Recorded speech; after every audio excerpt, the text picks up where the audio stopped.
दोस्तों नमस्कार, स्वागत है आपका यूट्यूब चैनल एबी टेक में। दोस्तों इस वीडियो में हम बात करेंगे यूपी पीजीटी यानी प्रवक्ता भर्ती की सैलरी के बारे में। आप लोग जानते हैं आपकी परीक्षा नज़दीक है, 2 महीने का समय है, जून में आपकी परीक्षा होनी है। तो अगर आपको थोड़ा सा मोटिवेशन मिल जाएगा तो इन 2 महीने में आप बहुत अच्छी तैयारी कर सकते हैं और यहाँ पर आप लोग अपनी एक सीट पक्की कर सकते हैं। तो सिर्फ और सिर्फ मोटिवेशन पर्पज से मैं ये वीडियो बना रहा हूँ कि सैलरी को देख करके थोड़ा सा आपको मोटिवेशन मिले, एनर्जी आए, एक्साइटमेंट हो, जिससे आप अपनी तैयारी को थोड़ा सा बूस्ट दें और फोकस्ड होकर के अपनी तैयारी करें। ठीक है, तो यहाँ पर देखिए, अगर आप अच्छे से तैयारी कर लेते हैं तो आपको बहुत अच्छी सैलरी मिलने वाली है। कितनी मिलेगी वो आपको इस वीडियो के माध्यम से बताऊंगा। मैं आपको यहाँ पर बता दूं कि आपकी सैलरी हर 6 महीने में चेंज हो जाती है, यानी बढ़ जाती है, क्योंकि साल में 2 बार आपका जो है डीए बढ़ता है, यानी महंगाई बढ़ती है। सरकार जो भी समय समय पर अपना डीए अनाउंस करती है उस हिसाब से यहाँ पर आपका डीए बढ़ता है और साल में 1 बार आपका इंक्रीमेंट लगता है।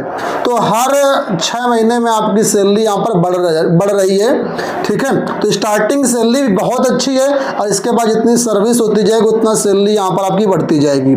इससे पहले भी मैंने पीजीटी के वीडियो बनाए हैं, लेकिन क्या है, यहाँ पर डीए बढ़ता रहता है तो सैलरी बढ़ती रहती है। तो वर्तमान सिनेरियो में कितना आपको सैलरी मिलेगी ये आपको मैं बताने का प्रयास करता हूँ। अगर आप टीजीटी के बारे में जानना चाहते हैं उसका मैंने ऑलरेडी एक वीडियो बना दिया हुआ है टीजीटी का, आपको लिंक इसी वीडियो को एंड स्क्रीन में मिल जाएगा, वहाँ से आप इसको देख लेना, समझ लेना।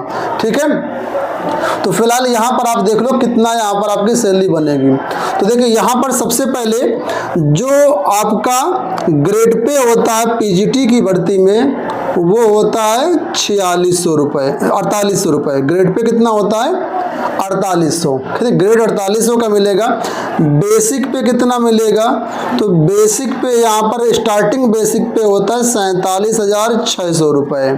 ठीक है, वर्तमान में जो आपका यहाँ पर डीए मिल रहा है यानी कि डियरनेस अलाउंस, वो यहाँ पर है 55%।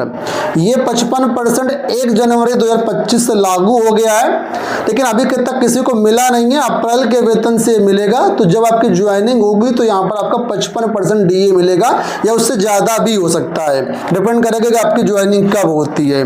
ठीक है, तो यहाँ पर देखिए सबसे पहले मैंने आपको सारी चीज़ें बता दी। Basic 47,600, DA 55%। तो यहाँ पर डीए अमाउंट कितना आया? ठीक है, तो डीए अमाउंट में एक बार लिख देता हूँ यहाँ पर कैलकुलेट करके। डीए अमाउंट कैलकुलेट कैसे होता है?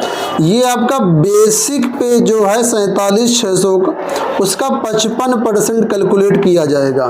ठीक है, तो मैं कैलकुलेट करके आपके सामने यहाँ पर लिख दे रहा हूँ। 47,600 का 55%, ये आएगा 26,180 रुपये।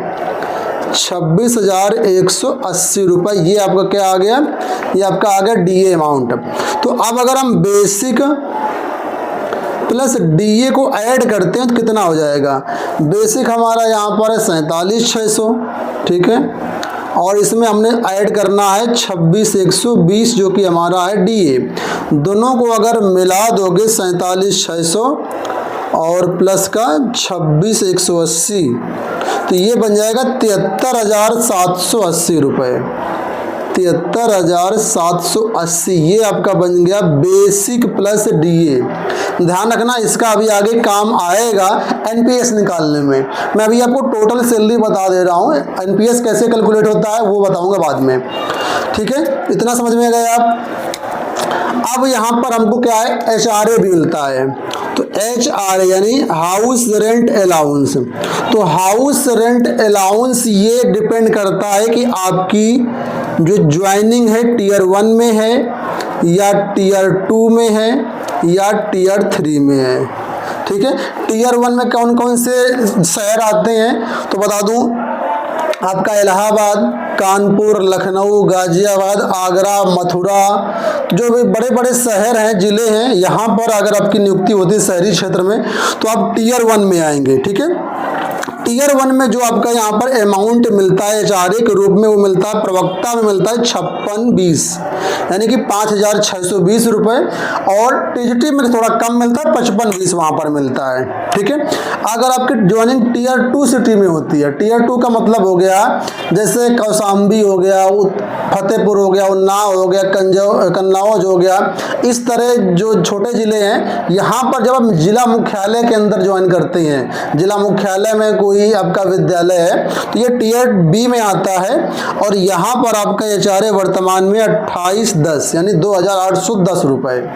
ठीक है, और टीयर 3 का मतलब बाकी जो भी सिटी बची या बाकी जो भी आपके छोटे मतलब कस्बे हो गए या ग्रामीण स्तर के जो विद्यालय होते हैं वो टीयर 3 में आते हैं। ज़्यादातर विद्यालय आपको टीयर 3 में मिलेंगे। तो यहाँ पर प्रवक्ता में मिलता है 1870 रुपये एचआरए के रूप में।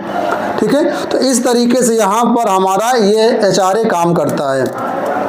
ठीक है, और एचआरए बदलता रहता है। लास्ट इसका रिवीजन 2018 में किया गया, 2018 से कोई बदलाव नहीं किया गया, हो सकता है फ्यूचर में बदल जाए, वो अलग बात है। तो यहाँ पर अगर हम बात करें ग्रॉस सैलरी की, तो ग्रॉस कितनी हो गई हमारी सैलरी, तो ग्रॉस में क्या करेंगे हम लोग, क्या करते हैं ध्यान से देखना, ग्रॉस में हम लोग बेसिक ऐड करते हैं, प्लस डीए ऐड करते हैं, प्लस हमारा एचआरए ऐड होता है। तो बेसिक प्लस डीए ऑलरेडी हमने ऐड कर लिया है 73,780। इसमें से हम सिर्फ ऐड करेंगे क्या, एचआरए। अब एचआरए ऐड करने के लिए यहाँ पर 3 अलग अलग एचआरए, तो तीनों को मैं बता देता हूँ। अगर आपकी ज्वाइनिंग होती है टीयर 1 में, ठीक है, तो यहाँ पर आपको 5620 ऐड करना है। अगर आपकी ज्वाइनिंग होती है टीयर 2 में, तो 73,780 में आपको ऐड करना है 2810। और अगर आपकी ज्वाइनिंग होती है टीयर 3 में, तो 73,780 में आपको ऐड करना है 1870। ठीक है, तो अब यहाँ पर ये आपका आ जाएगा टोटल आपका सैलरी। तो मैं एक बार आपको ऐड करके बता देता हूँ, 73,780 है। ठीक है, इसमें 5620 ऐड करेंगे तो ये आपका बन जाएगा 79,400। एक बार कैलकुलेशन आप भी चेक करके देख लेना। ठीक है, इसी के साथ में अगर इसमें 2810 ऐड करता हूँ तो आ जाएगा 76,590, 76,590। और इसमें मैं ऐड करता हूँ अगर 1870 तो आ जाएगा 75,650, 75,650। तो अगर ग्रामीण से ग्रामीण एरिया में आपकी नियुक्ति होती तब भी 75,650 इतना तो आपका ग्रॉस सैलरी बनेगा। टीयर 2 में होती है तो इतना आपकी ग्रॉस बन जाएगी, और टीयर 1 शहरी क्षेत्र में हो गई तो आपकी यहाँ पर 79,400 यानी लगभग 80,000 रुपये ग्रॉस सैलरी बन जाएगी। लेकिन ध्यान रखना 80,000 सैलरी जो ग्रॉस आपके अकाउंट में नहीं आएगी। ठीक है, इसमें कुछ डिडक्शन भी होता है जो बाद में हमको मिलता है। तो डिडक्शन क्या होता है, पहला डिडक्शन यहाँ पर दोस्तों जो होता है वो होता है एनपीएस, न्यू पेंशन जो स्कीम चलती है। इसमें क्या होता है, हमारा बेसिक और डीए का 10% डिडक्शन होता है।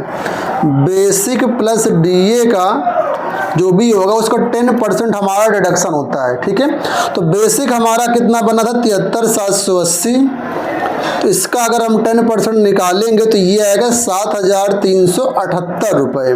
ठीक है, तो अब अगर आपको नेट सैलरी जाना है, ठीक है, नेट सैलरी अगर जानना है हमको तो क्या करेंगे, ये जो हमारा टोटल सैलरी बनी ग्रॉस सैलरी 79,400, ठीक है, इसमें हम सिंपल सा क्या कर देंगे, माइनस कर देंगे इतना हमारा। ठीक है, तो ग्रॉस कितनी बनी थी हमारा 79,400 माइनस 7,378। तो यहाँ पर ग्रॉस बन करके आएगी टीयर 1 में 72,020 रुपीज़। टीयर 1 में हमारी ग्रॉस ये आ गई नेट सैलरी जो कि हमारे अकाउंट में आएगी। ठीक है, अब अगर इसी में हम माइनस कर देते हैं टीयर 2 के देख लेते हैं तो 76,590 माइनस 7,378 तो आ जाएगी यहाँ टीयर 2 में आपकी आ जाएगी 69,212 रुपीज़। और अगर टीयर 3 का निकालते हैं तो 75,650 था, इसमें से माइनस कर देंगे 7,378 तो आ जाएगी 68,212 272, ये आपकी हो गई यहाँ पर नेट सैलरी। ठीक है, इतनी आपकी खाते में आएगी। लेकिन यहाँ पर क्या होता है, एक आपने कॉन्सेप्ट सुना होगा जो कि सभी के लिए कंपलसरी है, वो इनकम टैक्स। ठीक है, इनकम टैक्स। तो इनकम टैक्स हमें साल के अंत में देना होता है और ये कैलकुलेट किया जाता है कि पूरे साल की आपकी सैलरी कितनी, उस हिसाब से यहाँ पर आपका जो है इनकम टैक्स भी आपकी सैलरी से डिडक्ट होता है। तो ज़्यादातर जगहों पे डिडक्ट किया जाता है हर महीना। ठीक है, तो इसमें टीडीएस के रूप में इसको बोलते हैं, टीडीएस। ठीक है, टीडीएस के रूप में आपकी जो सैलरी है, इस जो बची आपकी नेट सैलरी, इससे आपका 2,000 रुपये महीने या 3,000 रुपये महीना, हर जगह डियास अलग अलग होते हैं, तो वो आपका यहाँ से डिडक्ट करेंगे, 3,000 रुपये के आसपास डिडक्ट करेंगे। तो वो आपका अगर आपके यहाँ माइनस हो रहा है शुरुआत में तो उसको आप देख लेना, नहीं तो फिर फरवरी के वेतन में आपको ऑटोमेटिक डिडक्ट हो जाएगा वो। तो ये यहाँ पर कुल मिलाकर के मोटा मोटी इतना सैलरी मान लीजिए आपकी इतनी आपको यहाँ पर मिलने वाली है। तो अगर आप इसको फोकस करके एग्जाम को नहीं चल रहे हैं तो थोड़ा फोकस करिए, सैलरी को देखकर थोड़ा सा मोटिवेट होइए।